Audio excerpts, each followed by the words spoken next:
Doctors care team room నేను చెప్పాను కదా. So we sit here and ఒక్కొక్క పేషెంట్ చూడడానికి ఇక్కడ నుంచి వెళ్తాం అంతే. సో ఇది నేను చెప్పినట్టు మల్టీ డిసిప్లినరీ కేర్కి ఇది చాలా క్రిటికల్. ఇప్పుడు అందరం ఒక దగ్గర కూర్చున్నప్పుడు పేషెంట్ గురించి ఎక్కువ డిస్కస్ చేయగలుగుతాం. Okay, so that's advantage. So Avinash గారు, హౌ ఆర్ యూ? సో అందరికి ఇక్కడ చూడొచ్చు, ఎటు చూసినా కానీ సార్కి అక్కడ కనిపించింది క్యాబ్ మీద. గ్రేట్. సో ఇప్పుడు ఇలాంటి టెక్నాలజీలో ఎంతైనా చేంజ్ రావచ్చు, కానీ పెద్ద పెద్ద హాస్పిటల్స్ పెట్టినప్పుడు డాక్టర్స్లో చాలా చేంజెస్ కనపడుతున్నాయి మనకి. అవైలబిలిటీ కష్టం, రూమ్స్ తిరగాలి, ఫ్లోర్స్ ఎక్కాలి, లిఫ్ట్లు అంత ఈజీగా మనకి ఎక్కువ పేషెంట్స్ ఉంటారు. బట్ ఇక్కడ చూడండి, వాళ్ళు పెట్టారు కేర్ టీమ్ రూమ్ అని, మొత్తం డాక్టర్స్ ఇక్కడ అవైలబుల్ ఉంటారు.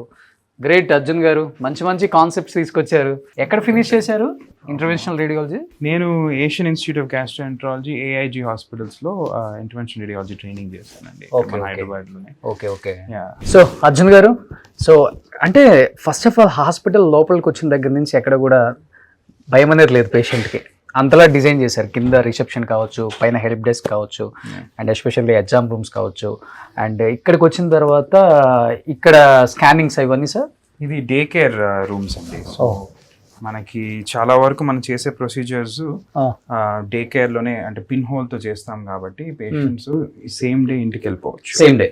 ఓకే. సో ఫుల్ రూమ్స్ అవసరం లేకుండా ఇక్కడ జస్ట్ ఒక ఫ్యూ అవర్స్ అబ్జర్వేషన్ లో పెట్టేసి పంపించేస్తుంటాం. ఓకే.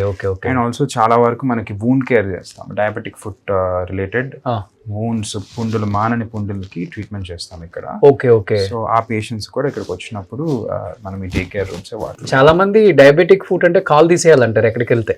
అది పెద్ద ప్రాబ్లం, అపోహ అండి. మనకి ఈ రోజు ఇండియాలో ఆల్మోస్ట్ పర్ ఇయర్ 2 million యాంపిటేషన్స్ అవుతున్నాయి. Okay. So one of the main goal ఈ హాస్పిటల్ రివియా వాస్కులర్ ఇన్స్టిట్యూట్ మనం ఈ రోజు స్టార్ట్ చేసింది కూడా ఈ ఫెరిఫిలాటిడ్ డిజీజ్ గురించి స్పెషలైజ్డ్ మల్టీ డిసిప్లినరీ కేర్, ఒక వాస్కులర్ సర్జన్, ఒక ఇంటర్వెన్షన్ రేడియాలజిస్ట్, ఒక ఫుడ్ సర్జన్ అందరం కలిసి ఫుడ్ యాంపిటేషన్ ని ప్రివెంట్ చేయాలనేది వన్ ఆఫ్ ద మేజర్ మన గోల్ ఈ రోజు, విజన్ కూడా. సో దాని గురించి చాలా వరకు చాలా మిస్ఇన్ఫర్మేషన్ ఉంది. అవును. ఇప్పుడు ఏం చేస్తారు, చాలా వరకు ఒకవేళ పుండు వచ్చి మానకపోతే డయాబెటిక్ పేషెంట్స్ ఫస్ట్ ఒక జనరల్ సర్జన్ దగ్గరకు, ఒక ఆర్థోపెడిక్ దగ్గరకు వెళ్తారు. అక్కడ చాలా వాళ్ళకి ఈ వాస్క్యులర్ ఇది ఒక వాస్కులర్ ప్రాబ్లం అని కూడా అవేర్నెస్ కొంచెం తక్కువ.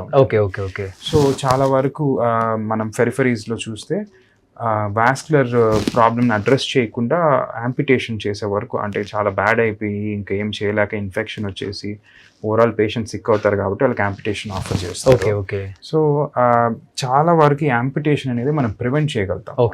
కాకపోతే దానికి ఒక మల్టీ డిసిప్లినరీ కేర్ అనేది ఇంపార్టెంట్.